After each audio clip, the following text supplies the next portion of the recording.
Si vous prévoyez d'immigrer en Allemagne et vous vous demandez ce que vous devriez choisir entre le Studium et le Ausbildung, alors cette vidéo est faite pour vous.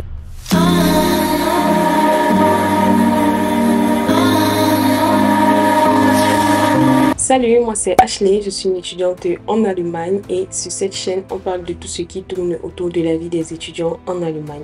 Si tu veux connaître plus sur les thèmes abordés sur ma chaîne, alors regarde cette vidéo.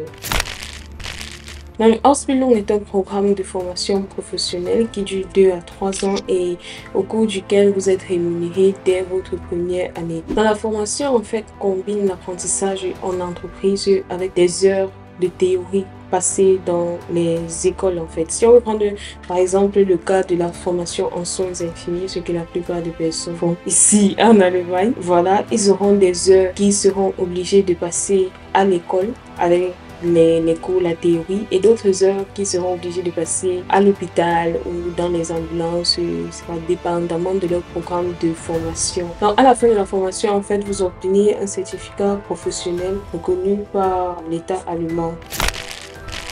Le studium, quant à lui, correspond à l'enseignement supérieur, proprement dit, pour les études supérieures. En général, c'est réalisé dans les universités ou dans les Fachhochschulen. Si vous voulez connaître la différence entre une université et une Fachhochschule, j'ai déjà fait une vidéo à ce sujet et vous n'aurez qu'à regarder cette vidéo-là à la fin de cette vidéo-ci. Le studium peut durer 3 à 5 ans pour l'obtention de bachelor. Ça peut durer 3 ans, le bachelor peut durer 3 ans, comme ça peut durer 5 ans. Et ça peut durer également 1 à 2 ans pour l'obtention d'un master. Vous n'êtes pas payé. Si vous ne recevez pas de l'argent, ça veut dire que vous aurez besoin de payer pour les frais de scolarité. Mais n'ayez crainte, ici en Allemagne, plusieurs universités sont gratuites. Bon, pas gratuites, mais les frais de scolarité sont très abordables si vous vous intéressez naturellement aux universités publiques. À la fin de vos études ici en Allemagne, vous obtenez un diplôme universitaire qui est reconnu à l'échelle internationale. Donc, je vous ai conseillé toutes les informations les plus importantes sur les différences entre le Ausbildung et le Studium dans ce PDF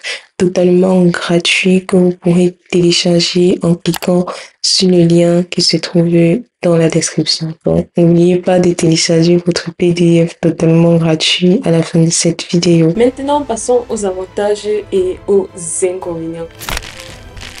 L'avantage numéro 1 en ce qui concerne la formation ou le Ausbildung, c'est que ceci est rémunéré. Donc, pendant votre formation, vous n'avez pas à travailler en plus de votre formation. Vous ne payez pas de frais de scolarité puisque c'est en alternance où vous passez une partie de votre temps en entreprise et une autre à l'école. Bref, vous faites ça et on vous rémunère pour cela. C'est ce qui encourage beaucoup de personnes à choisir la formation. Et c'est aussi pratique. Donc, vous faites les cours en classe et directement vous êtes sur le terrain en train d'appliquer. Vous voyez ce dont les questions, les tenants et aboutissants et tout, c'est pratique, c'est aussi très chouette. Un autre avantage, c'est notamment la durée. 2 à 3 ans, il y a des personnes qui souhaitent très vite intégrer le monde de l'emploi. Donc, cette option-ci est aussi très intéressante pour ceux. La formation est en fait plus limitante dans cette mesure où vous avez peu de flexibilité. Donc, vous avez moins de chances de changer de carrière. Une personne qui fait des études et un bachelor, peut-être, je sais pas, en informatique,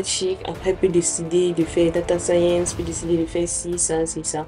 Mais une personne par exemple qui a fait son Ausbildung dans le Pflege, après elle n'est pas très flexible quant à ce qui est du changement de carrière. Si elle veut changer de carrière, changer radicalement de carrière, elle va devoir refaire une autre formation. Et aussi, l'inconvénient qui décourage beaucoup de personnes, c'est le fait que lorsque vous faites la formation, vous êtes limité. Je m'explique. Lorsque vous faites la formation, vous n'avez pas la possibilité d'accéder au poste de responsabilité nécessitant un diplôme universitaire. Donc, techniquement, la personne qui fait les études est au-dessus de vous. Aussi, lorsque vous faites la formation, il est important de remarquer que votre salaire sera aussi limité. C'est vrai, on vous paye pendant les études, mais après, à la fin de votre formation, votre salaire va tourner autour des 2500 €. Ce qui n'augmente pas forcément votre pouvoir d'achat. Pouvoir d'achat peut-être pour un prêt immobilier ou n'importe quoi.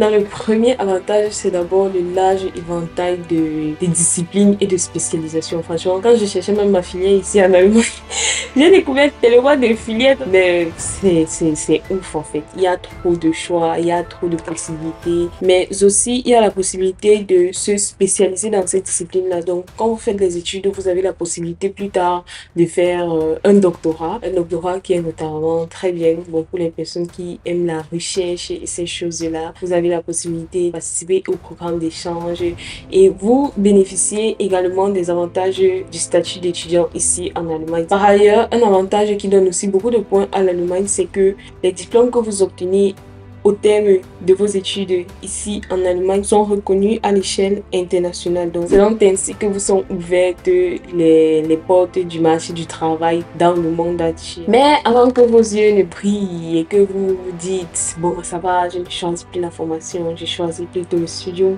il faut d'abord écouter les inconvénients du studium.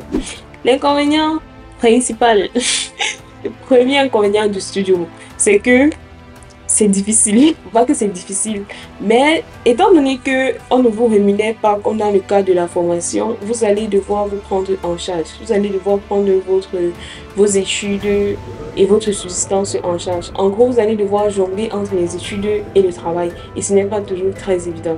Il faut pouvoir être très organisé et ça peut déranger plus d'une personne. Mais bon, ne vous inquiétez pas, vous avez quand même droit à 10 ans pour finir, que ça vous effraie pas. Les autres l'ont fait, nous aussi on peut le faire. Donc, c'est un peu ça. Donc, ce sera difficile.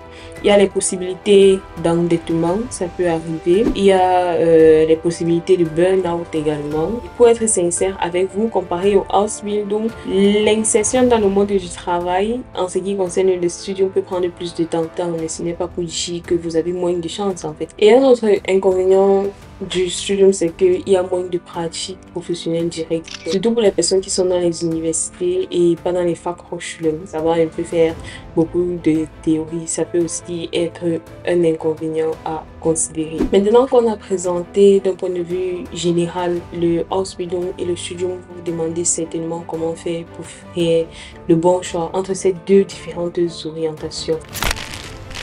Pour répondre à cette question, je vais juste vous poser des questions auxquelles vous devez répondre sincèrement. En répondant aux questions, en fait, vous allez tout simplement voir que la réponse va se dessiner pour vous. Ça va dépendre de vous et de vos aspirations personnelles. Donc, premièrement, vos intérêts et objectifs professionnels.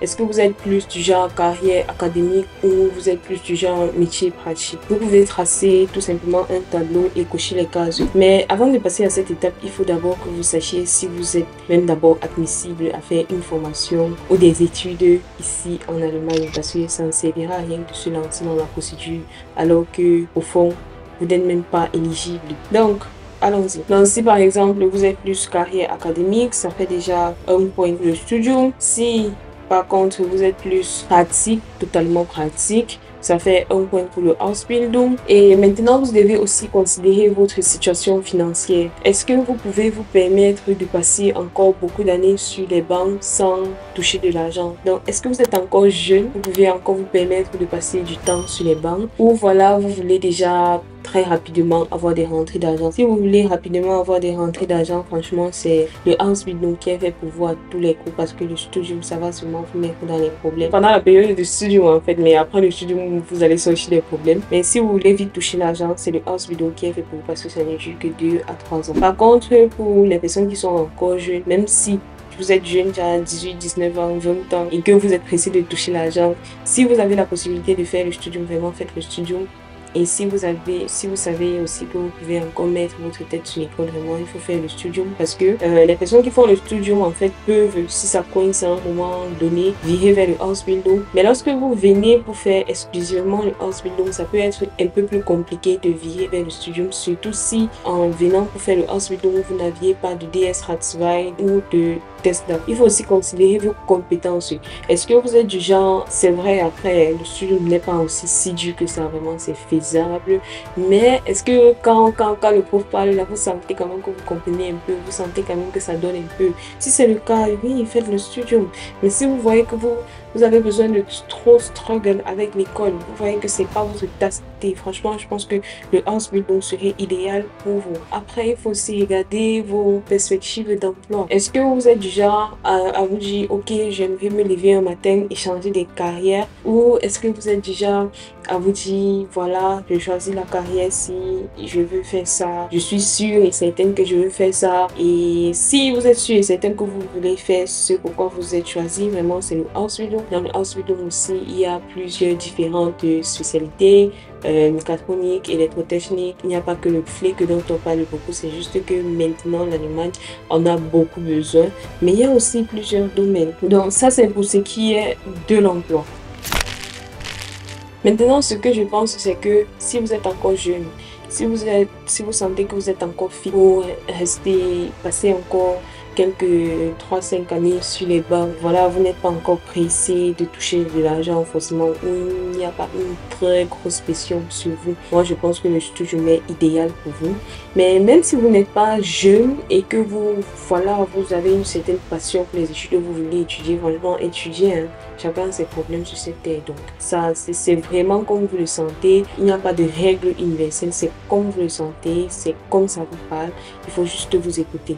Maintenant, pour d'autres personnes, pour les personnes là qui n'ont même pas la possibilité de faire le studio parce que si, voilà, vous n'avez pas un test DAF 4x4, ou un DS Ratsvai ou encore la mention au baccalauréat pour les personnes du Cameroun. Vous n'avez pas la possibilité de faire le studium, alors le house building est l'idéal pour vous. Compte tenu des finances également parce que les coûts pour la procédure sont également moins élevés pour le house building. Donc ça c'est franchement mon humble avis. N'hésitez pas à me dire en commentaire ce que vous pensez de ces deux différentes voies, de ces deux différentes orientations. Dites-moi aussi ce que vous faites, si c'est la formation ou les études. Et si vous avez des questions, bien sûr, vous pouvez les laisser en commentaire. C'est le cœur plein de joie que j'y répondrai. Alors, je vous dis à bientôt pour la prochaine vidéo. N'oubliez pas de vous abonner pour ne louper aucune des pépites à venir.